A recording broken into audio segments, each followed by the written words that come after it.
You're listening to Cash and Sass. I'm Lisa Marie, your go-to gal for all things money. As the Sassy Wealth Queen and the brains behind the Sassy Wealth Coach, I'm here to take you on a thrilling ride from the financial chaos to sassy and sexy Welcome money. back, my sassy friend, to another episode of Cash and Sass podcast. My name is Lisa Marie. I am the brains behind this podcast and Transcendent Wealth Company. And with me today, I have Monica Kaufman, and I am so excited, y'all. We've been having a conversation before we even started recording. She had, with over 20 years of experience in the financial industry, including roles at Merrill Lynch and Goldman Sachs, and currently serving as the director of financial planning at Harmony Asset Management. She brings a wealth of expertise and insight to every financial journey. As a certified financial professional, she is dedicated to guiding clients through the complexities of building sustainable wealth. As a mother of two adult sons and two beloved rescue dogs, woman after my own heart, Monica understands the importance of stability despite the challenges of life within a family and planning for the future. She has seen firsthand that financial freedom goes beyond earning. It requires learning to make money work for you and transforming income into lasting wealth.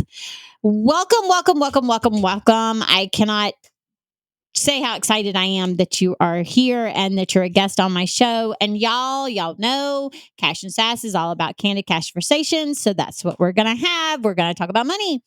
And I want to just dive in. We were having conversations about how to sustain wealth or even start building it when life is lifing, right? Right. And that can be whether life is lifing around you or perfect example, I've had mold issues at the house that I'm renting Oh right my now. gosh. And OMG, last week I was sick, and then all of a sudden I'm like, what is this smell, and why is there water on my floor? And Oh, now we realize that there's a pipe inside the wall that was leaking, and the pipe's been fixed. But again, that's just a perfect example of life lifing, right? One of the things that you said you've learned firsthand is how to build and create that wealth and be able to manage money and have a good relationship with money when life is lifing.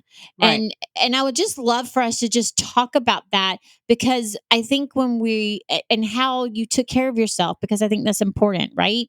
Mhm. So can you just give us a little bit background of you and your journey, and then how you started to realize what you need to do so that no matter what happens in life, you, Right. you've got control over what's going on with your finances. Okay. So here's the thing. I could start with one of my favorite stories.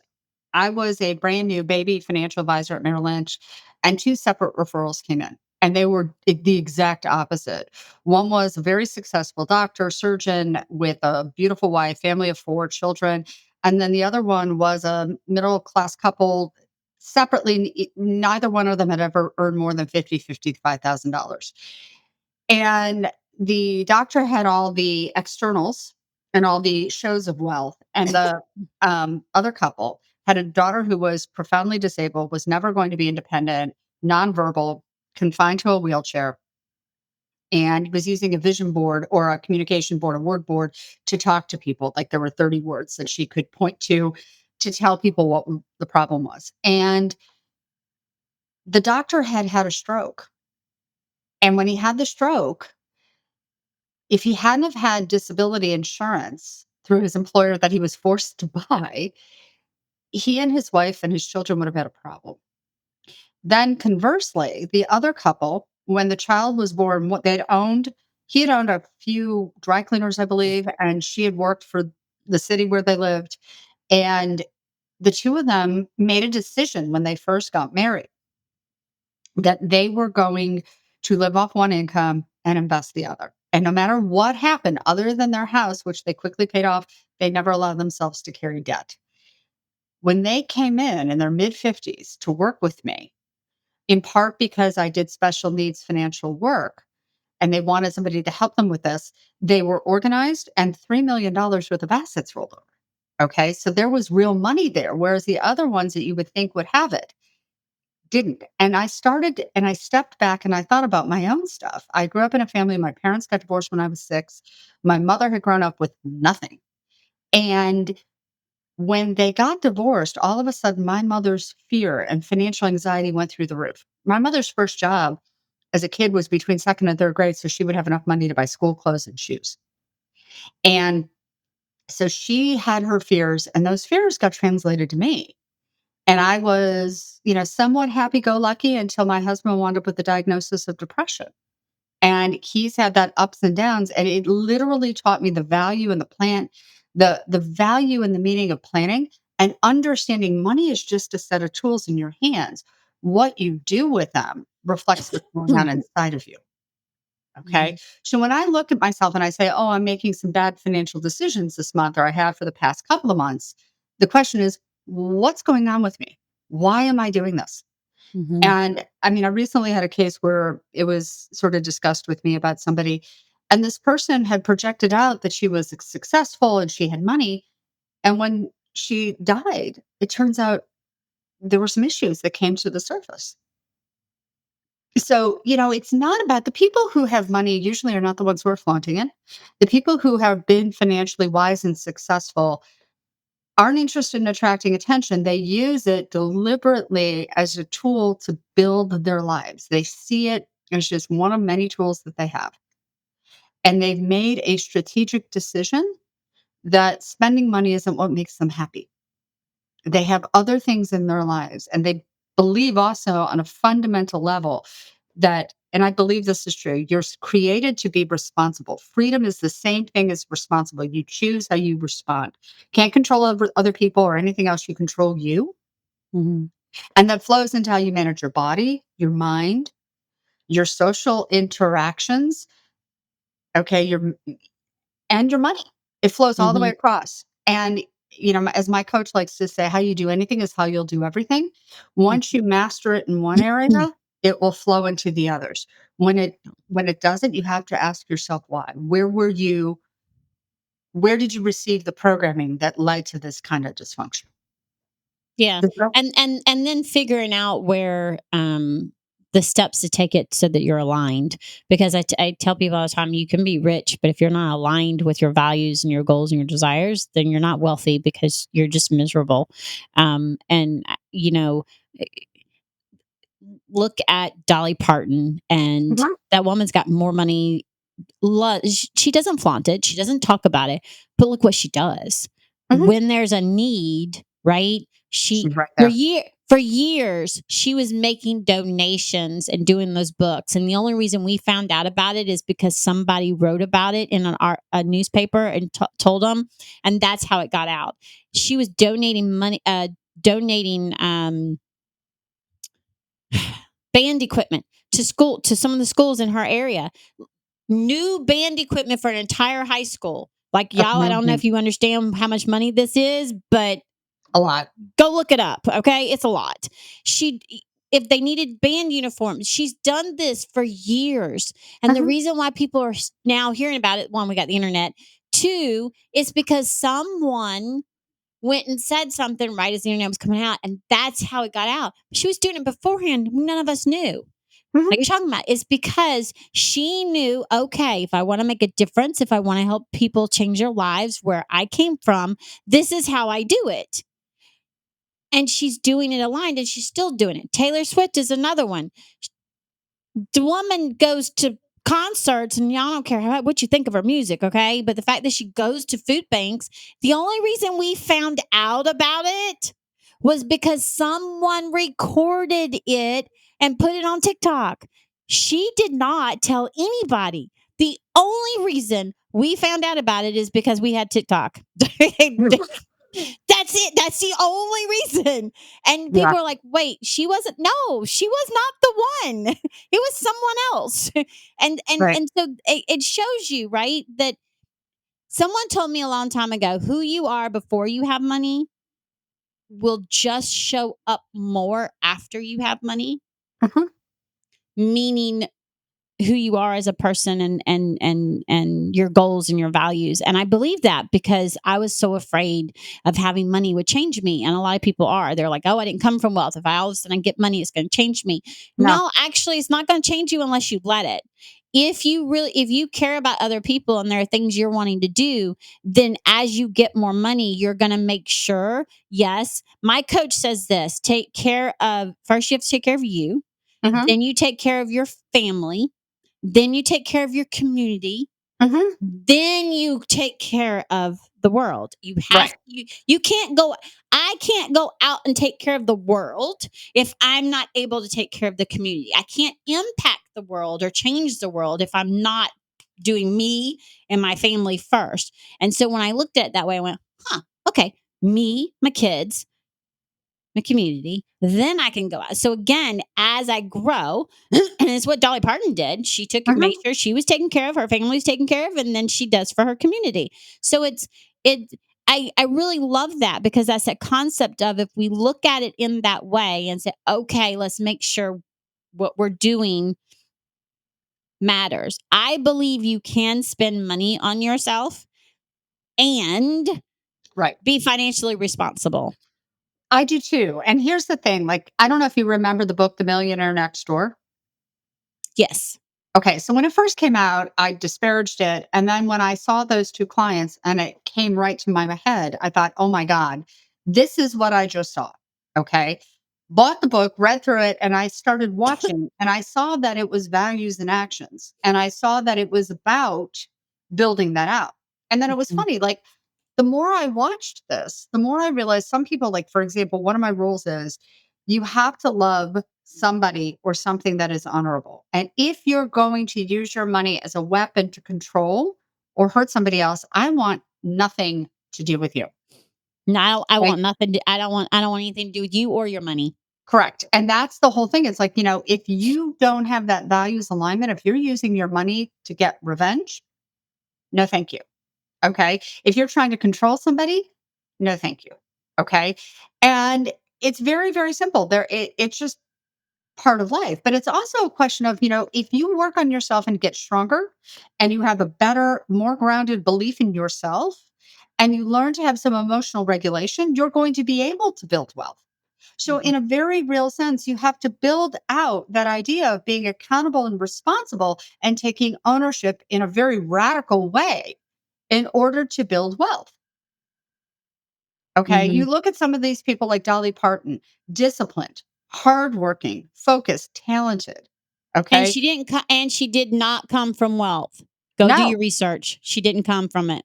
but the fact of the matter is, most of the people who come from wealth, it's funny. They talk about it. Old wealth is wealth that survives intact past the third generation. So the first generation typically makes it, second one sort of spends it, third one blows it. And I've seen this. I've seen people where, the grandparents have been phenomenally successful. They've been responsible, they've been proactive. The parents are okay. And the grandchildren are, you can see the train wreck coming. You can see it coming a mile away. And you sort of look at this and you say, okay, what are we doing? And for me, what I have found is that I've seen too many people, and I mean this from the bottom of my heart. I've seen too many people literally destroy themselves with money. And the question is, did they do it because they were arrogant? Did they do it because they had a bad conception of it? Or did they do it because they didn't believe they deserved to succeed? What was the money story that they inherited? Right. Okay. What's the root of that cause? Because, you know, mm, you can make money, but if your mindset hasn't been shifted, if Hmm. that root of that money story has not been shifted, Yep. the money will disappear. And I did not realize how true that was, or that was what I was doing when I was younger, every time I would come into any significant amount of money, Right. until I was much older. And I'm like, wait, I'm in my first year of business. Why the hell am I broke? I made more money than I've ever made in my entire life, yet I'm Right. broke. And that was when someone made the comment of, well, if someone treated you like shit, would you come back? No. And my question to her is, okay. And she goes, so why would money? Huh? And she was like, well, do you hate money? I was like, "I hate money. She's just like, do you say thank you when you pay your bills? Y'all, I'm Southern. Y'all have heard me say this before. Why the hell would I say thank you when I pay a bill? I do now, by the way. Because when she said what she said about if you treated someone like shit, would you come back? Would you stick around? Would you return? And all of us said no. Then why would money? Money is energy. Okay. It's a tool. It's energy. Why, if we treat it like shit, our how you look Well, and at it, think about it, and do with it, and it made me think. Okay, wait. What is the root of my story? How do I really think about money? And it made me go down that rabbit hole to where, oh, I need to start shifting my thought process of money if I want to actually be able to truly build wealth. I had somebody that was assigned to me a long time ago, and I was talking to her, and she was an executive. And she was a few years older than I am. Okay. And this was several years ago. And she had done extremely well, got a promotion or was recruited over to another firm, and she got a major cash bonus. And she took that in her emergency fund and she bought a much larger house. Now, her kids were going off to college. One was in college, one was going to go in a year or so. And what she did was she had the family habit or the habit of racking up debt on her credit card over $100,000. And what happened was she racked up the debt and she would take her bonus and she would pay it off. Well, that year she wasn't going to get a bonus because she had a major signing bonus, which she had already used. And she was trying to figure out how. So she wanted to liquidate a retirement asset, the only one she had. And she was angry because the retirement asset was she was not old enough to do it without a 10% penalty, and it was going to be taxed. And she lived in a state with a state income tax. So she had federal, she was at the top bracket, state, and a 10% penalty. And she wasn't going to be able to clear the credit card debt. Very angry. And I said to her, here's the problem. I said, you can liquidate this. I said, but you're at the stage right now in your career where you're doing unbelievably well. And she said, yes. I said, do you have complete control, or do people in your position, especially at your age, have complete control over when you retire? She screamed and hung up, called back, apologized. And she said, you're telling me, I said, look, here's the thing. The debt, the tax is the tax, the debt is the debt. You might clear this, but you need to think about your long-term viability. Mm. And the income was so high, there was no reason why she shouldn't have put It was away. or that she couldn't start putting away and having more control over her money. Correct. And so the whole thing was, it's like, what is your conception of wealth? Income is not wealth. Income is Mhm. something you earn. Wealth pays you whether you go to work or you don't. So the question is, what is financial freedom? Okay. And I go through this in my program, and I really do mean this. Take the wisdom from the body. And I heard one trainer talk about this. You have, and I know it's a format, but you have function. Everything has to work. So that's stage one. If you break your ankle, you got to let it heal. All right. You're in that function stage. Once you get to the point of health where everything works together, that's your second stage. Your third stage is fitness. Fitness is the ability to handle the load. Financial fitness means you have the ability to handle the load of your bills and funding your goals. Okay. Not having had them fully funded, but funding your goals to the point where you will get to where you want to go when you want to get there. And financial performance is that point, performance piece, that last one is when you're at that high level. Financial freedom is there. And that means that you can do what you want to do, whether or not you work. So work becomes optional. Where every day becomes like Saturday. You don't have to go and stay in your business or stay in your job. And that is a point that a lot of people aspire to, but don't believe they'll ever get there.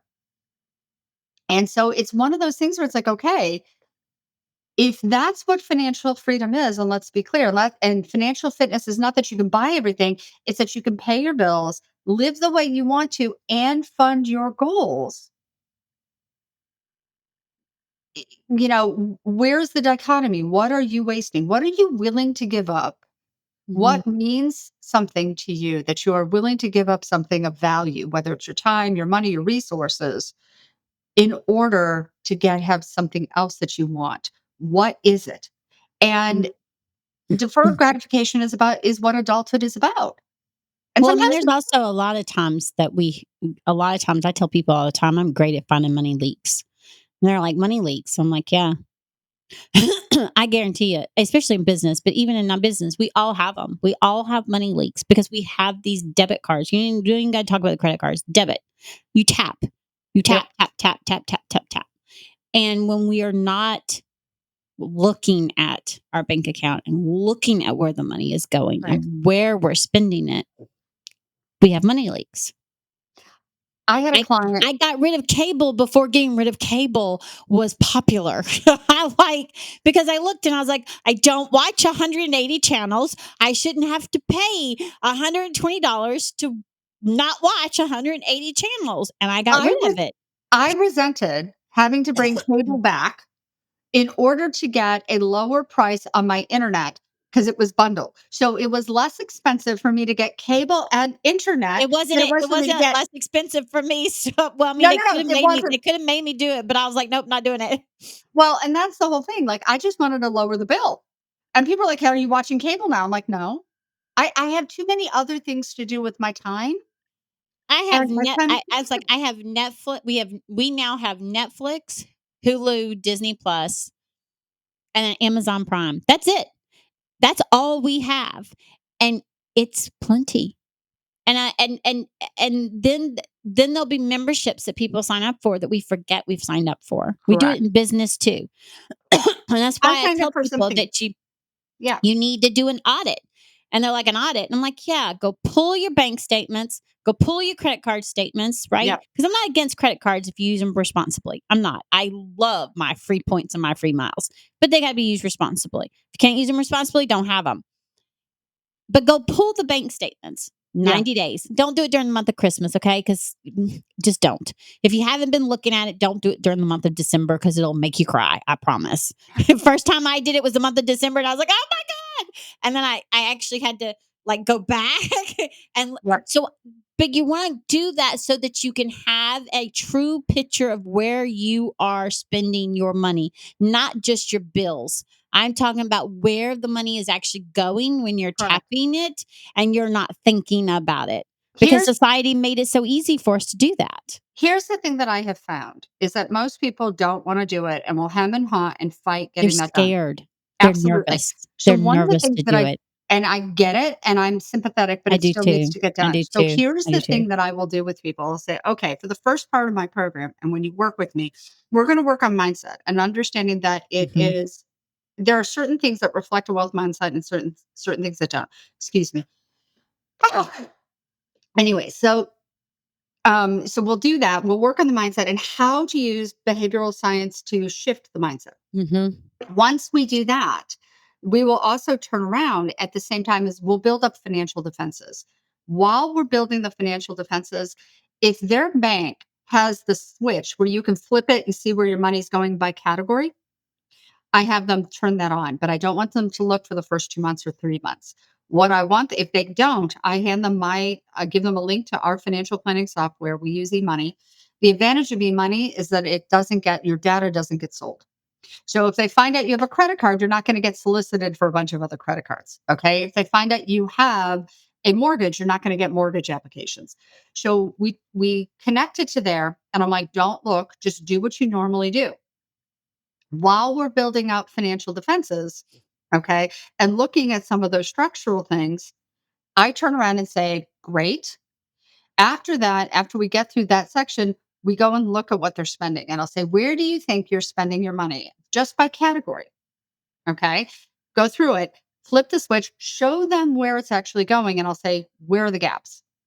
Where are you with all of this? And then we look at, and it's like, look, you need to build a financial foundation. The foundation has two pillars. The pillars are your emergency fund and your debt resolution. You need to pay off the debt. Okay. There may be a time when you keep the mortgage, but other than that, you have to pay it off. So we're going to have to walk and chew gum at the same time. You can't do one and then the other. If you just pay off the debt and you don't build up the emergency fund, if something happens to your job or your employment, you're going to wind up back in debt. I've had this happen to people. People scream, I need to pay the debt off first. And then all of a sudden they lose their job. It happened right at the start of the pandemic where a situation like that happened. And a woman was very upset. But the fact of the matter is you can do both, but you're going to have to decide to do both. And I understand people wanting to get out of debt as fast as possible. But that emergency, you can't do this on just one pillar. Once you No, do that, yeah, I don't do the emergency fund. I do several different savings accounts for specific things. That yep. way, so it's the same way. You can do the same thing, but you have to build, but you have to build it and pay down at the same time. The other Hmm. thing that I've also said to people is like, for example, and this is part of the defenses, if you work for somebody else and you can't afford to not work, the first benefit you get when you start work, if they have it, is um, disability insurance. Why? 70% of us are going to have a disability event where, through no fault of our own, we're not going to be able to work. And so, having the ability to replace that income, at least on a temporary basis, okay, and it should be done correctly. And we talk about how that's done. You need to have that so that if you get knocked down with an accident or an illness, you're still able to survive while you recover and then can restart your life, your work life. It's critical for you to do that. One of the things that kills me is when people don't have adequate property insurance. So they drive around in a car and they have state minimum insurance. Well, you have a house, you have assets, you have a taxable brokerage, whatever. And if it's not in a retirement account and you get into a lawsuit, guess what happens? That stuff becomes attachable if you don't have enough insurance. It's funny. Like I remember I was one day at the dog park and a friend of mine asked me if she needed umbrella policy. And I said, yes. I knew that she and her husband had several rental properties. And if they got into a car accident or if something happened, okay, the insurance coverage they had was not going to potentially Mhm, cut, they would lose all the mhm. investments that they had made. So it became a question of, look, you need to really assess how much insurance you need and what's the most efficient way to get it.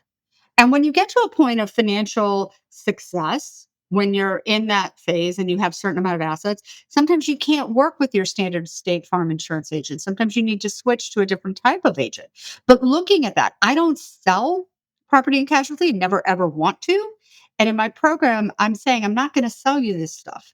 What I want you to do is to understand the tools and make reasonable assessments as to what you need and when you need it. Another thing that we'll talk about a lot is how do you own your identity? When you have people who've gone through identity theft, it's huge. Mhm, Okay. It can take 2, 3 years to resolve. It can be mhm. expensive. You can lose a tremendous amount of money. It is easier and less expensive to do the ounce of prevention, take ownership, and start dealing with it. But then, there's another piece of this. One of the things that people need more than anything, a good friend of mine went abroad, left her children with her mother. She and her husband were abroad for 10 days or no, 8 days. And while they were abroad, the daughter got sick and needed medical care. And the grandmother didn't have a power of attorney to be able to deal with the situation. Now, thankfully, the doctor was able to deal with it. They were able to upload the authorization to do it. But if that child had needed to go to the hospital, that would not have worked. Okay. Mhm. Be proactive. You need to have these things for yourself and for your children. I mean, I even talk about this. My son one time had an issue while he was in college, and I wound up having to go down to College Station to pick him up and take him to the hospital. He was fine, but thank God he was awake and conscious and able to give the doctors of the authority to talk to me because I didn't have that power of attorney on him. That's the one thing I've got to get. I have to make sure I have is because my daughter's autistic. That was someone, and y'all. Here's the thing: we're not saying you've been doing it wrong. I have a daughter who's autistic, who is 21, and someone asked me if I had a medical power of attorney, and I went, okay, but and then they said exactly what Monica just said, and I went, oh shit. Because she's 21, doesn't matter if she's autistic, because she's 21, if she was, if something happens, she's in an accident and she's not able to verbally tell them, if I don't have the medical power of attorney, doesn't matter if I pay her bills or not, they're not allowed to talk to me. Right. Period. They're not allowed. And so one of the things on my list to take care of ASAP is getting a and I've sat down and talked to her and explained to her what it is. And she's like, oh, well, we need to do this now. Y'all, she's autistic and she understood it. Like, she's like, I was like, are you okay with it? She's like, Yeah, because she doesn't like talking to people, y'all. She loves animals. She don't like talking to people. So even when she's coherent and a doctor's asking her, she doesn't want to talk to them. She turns around and looks at me. So you get that now is what she said. But again, we don't think about these things. And But who that's wants to? Really, who it, wants to think about it? but it's important too, because this is what we're talking about when you're looking at your money, and yes, you want to be able to pay your bills. Yes, you want to be able to buy the things you want. Okay. I'm all for it. I know what being broke is. I know what it looks like. I know what barely making ends meet looks like. I've been there, done it, could write several books on it. You also want to make sure that you're set to take care of you and your family and the things when it comes down to it. I would have never thought about a medical power of attorney unless the person I was talking to, my friend who said that to me, who's a certified financial planner, by the way, said that to me, and I went, "Oh, So let me go one further, okay? If you don't have that and you have to go petition a court to have the authority to act on behalf of somebody, that is A, extraordinarily stressful, and B, it's expensive. Okay? So I look at people and I'm like, would you rather pay a little bit of money and get this done now, put hire it the attorney and pay the damn money now." now, then have I've to looked at hire the it. attorney and then pay more later. And it's also about the financial. So they're two separate powers of attorney. If you're not going to have a trust, okay, what happens? And you don't have that financial power of attorney, you get into an accident, you need to have someone pay your bills, you're not able to do it. Who goes in and pays your bills? Who has the authority to do it? How do you structure it so that they do it? Putting them on the account means you've given them half of that money. Okay. You've given them access to the money. Not the same thing. You really want to give people the power and the authority to act on your behalf. And there's another thing that's like, I'm sure you've heard this. Don't put it in a bank deposit box unless the person you want to have the authority has the key and is on the box such that they have access to the box. You don't want to put another hurdle in their way where they have to go petition a court for it. Something else that people don't realize, most of us aren't walking around without wills. Why is that a problem? You think about it, even if you do a will, there's the cost of actually getting the will done. And then there's the cost of actually processing it through probate. Okay. And there's a cost and there's fees involved with this. It's not as simple. You know, you have to actually take proactive with this. If you have a retirement account through work, through home, if you have both, whatever, name your beneficiary. When you see people and they name and they say, "By the estate," okay, passing by the estate, you're actually making it more expensive. Do it proactively, name who you want it to go. You can have a list of beneficiaries. You can have secondary beneficiaries. Have those things done. Life insurance is the same way. You want to have that. Okay. All of these things are part of the defensive thing. So am I going to write a will for you? No, I'm not qualified to do that. All right. Not interested in doing that. What I want you to do is to make sure that this is done. And there are times when, for example, when we do estate planning, there are times when people need both a will and a trust. Why? Because the will names an executor. The executor then has the authority to do things like file your final tax return. Okay. Um, there was a case where I tried to help, and it was a young man, totally estranged from his family, from his father, bad divorce between his mother and his father. And he was set to inherit, but the mother didn't want to do a will and didn't want to take it to an attorney. Well, any documents she had were written up in Texas, and the mother died in Pennsylvania. Well, Pennsylvania has a tax on estate assets. This kid didn't want to file his documents and didn't want to file it, didn't want to take care of it. Well, guess what happened? The Commonwealth of Pennsylvania turned around and assessed him taxes and then penalties on the assets. He didn't want to hear it. And he wound up having to come forward and pay a whole bunch of things. It became so much more expensive than it would have been if his mother had actually done this the right way. Okay. So it's like too smart by half, too stupid by whole. Well, and here's the thing. The way I look at it is, do I want to spend a little bit of money now, Absolutely. or do I want to spend a whole ass a lot of money later? Exactly.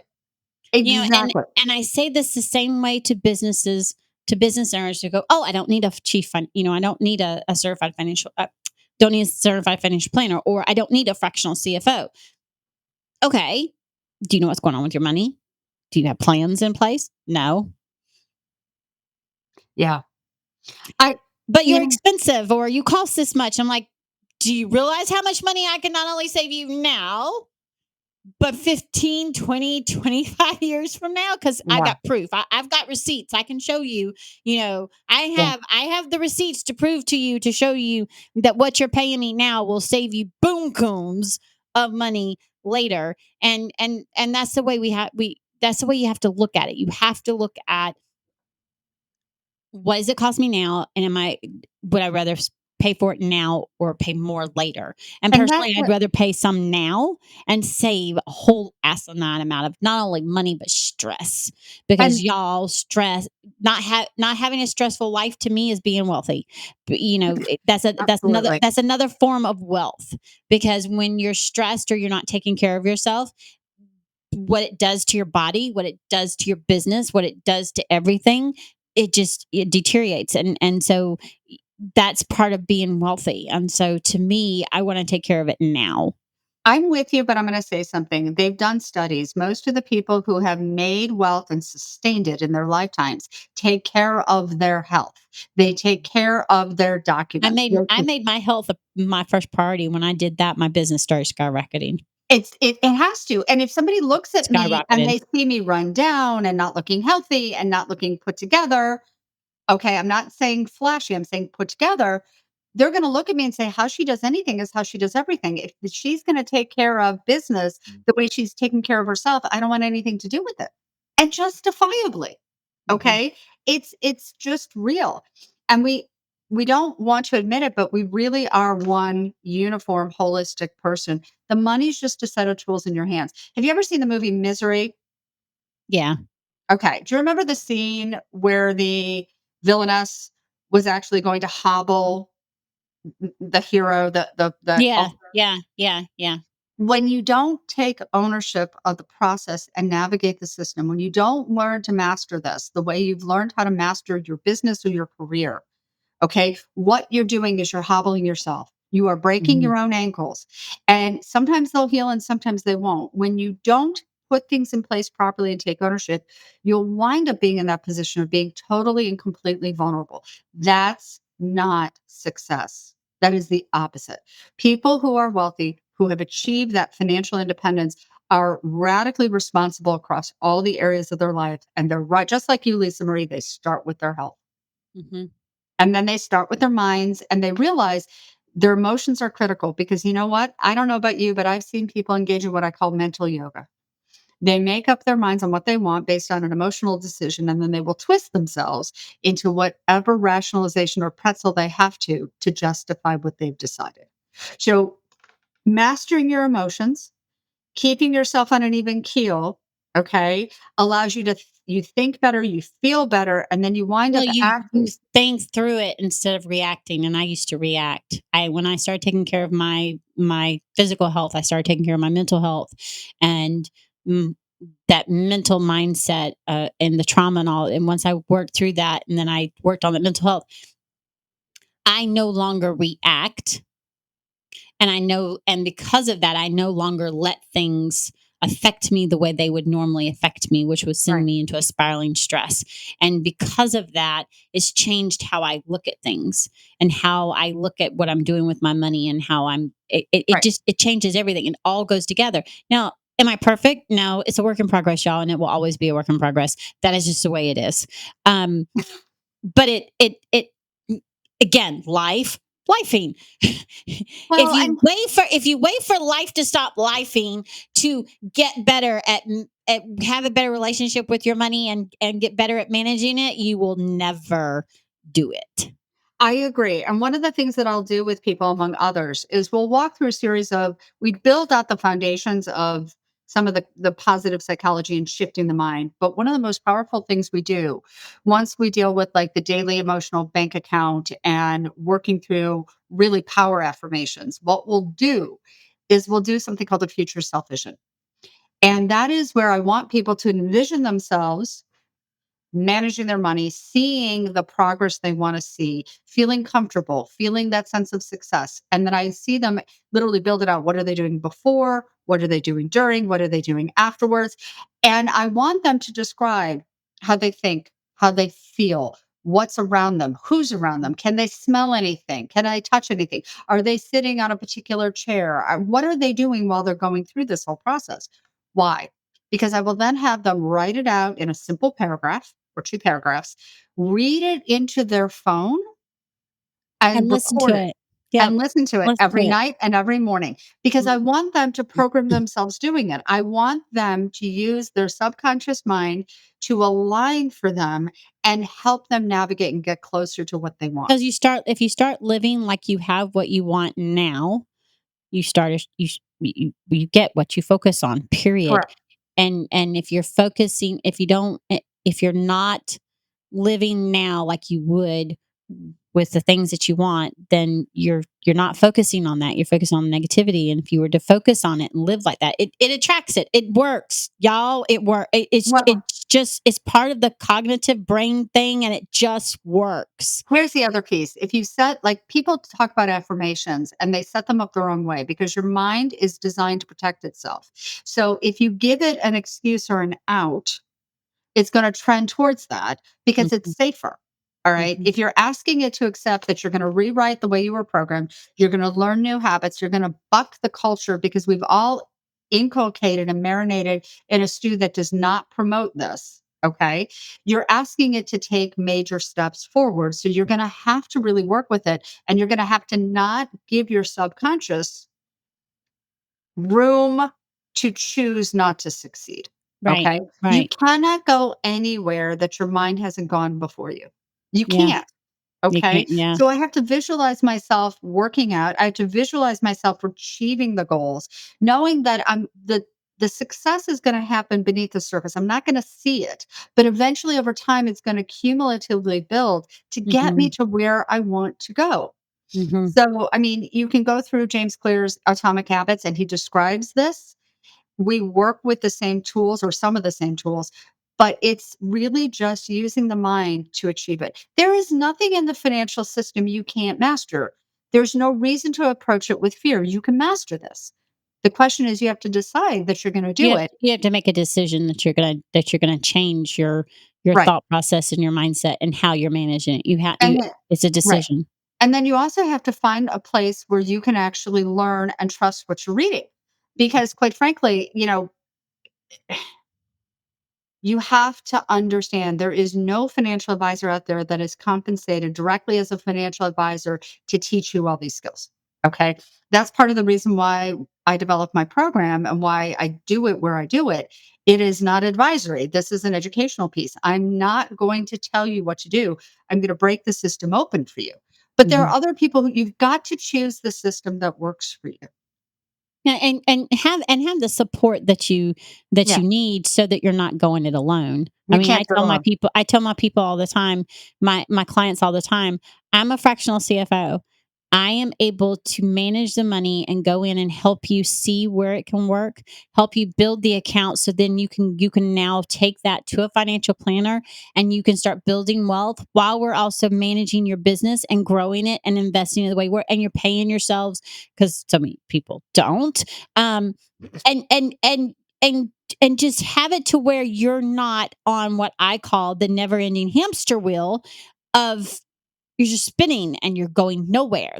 How many entrepreneurs have come to me and they're making above 250K, they're in the high six figures, and they feel like they can't get off that hamster wheel to skyrocket to seven figures. And normally it's because they don't have a system in place and they don't have the support. And then when they work with me, they're all of a sudden go, oh my gosh, why did I wait so long? I said, I don't know, because y'all are stubborn. Well, and I can't understate the value of what she's saying, but I can also say something too. You need to, when you own a business, you need to understand that you have to have a succession plan because if you invest your heart and soul in your business, and so many of us do, it becomes very quickly, especially if you do not build out that wealth piece. And even if you do, it's a major asset for yourself and for your family. And you have to have a succession plan in place. You never get into an investment without knowing what the exit plan is. Never, ever, ever, ever. Always have that in your mind. It can change, it can shift, but always have that in your mind. First time I ever saw something like this, cousin was very, very successful chemical engineer, and he had 4 patents. He went into business with somebody who represented the business side, and I think 15 years into owning the business, he had a heart attack. They had drawn up a succession plan, and they had arranged for funding with a life insurance policy that had a disability rider. They had everything that they needed inside of it. And every couple of years, they reviewed it to make sure that it was adequate and added to it if they needed to. Well, within 1 month of that heart attack, he was bought out, completely bought out of the business, and had enough money to support himself and his family for the rest of his life. Okay. That is critical. If you don't have a succession plan in place and you try to sell the business after an injury or an illness, you are going to get pennies on the dollar if it sells. It's like sharks circling the water. You have to plan for this.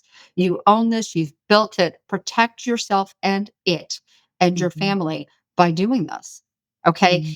Mhm. If you value yourself, you take care of yourself. If you value yourself, you take care of these things. And as difficult as it may be, just start small. And quite frankly, a fractional CFO is really the place to start with a business. It Mhm. really is. But yeah, no, this is really critical. I And mean, there, it's it, y'all. You got you.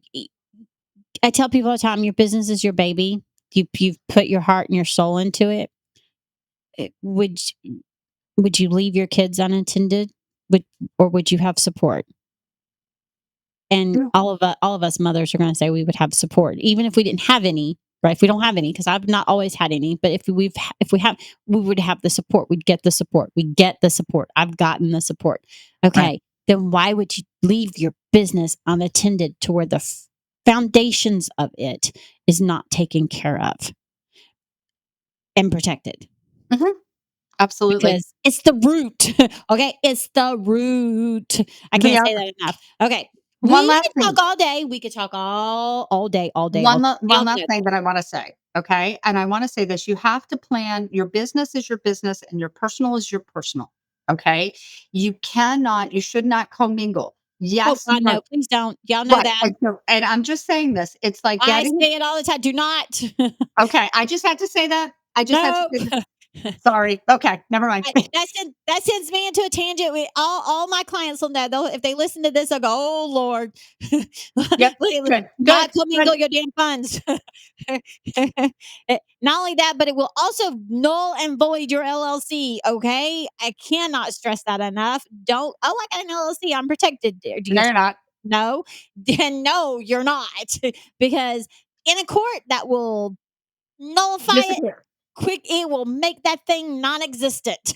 You Okay? basically wasted your money to get it. You need So to get proper guidance to understand where your boundaries are because those boundaries are designed to protect you. And the fact is that you and I have both seen this, and other people have as well.